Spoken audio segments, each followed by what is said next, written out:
शिवाजी महाराजांच्या पुतळ्यातील मुख्य आरोपी जयदीप आपटे याला आज पोलीस कस्टडीतून त्याची न्यायालयीन कस्टडीत मुक्तता झाली।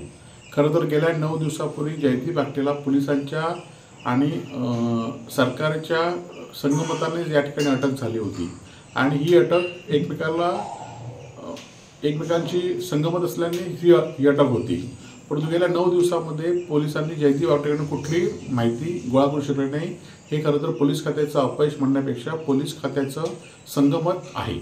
खरं तर बांधकाम विभागाच्या भ्रष्टाचारामुळे पुतळा कोसळला आणि त्यानंतर बांधकाम विभागाला गृह खात्याने पाठीशी घातल्याचा आजचा हा प्रकार म्हणजे गृह खात्याने पाठीशी घातल्याचा हा प्रकार आहे।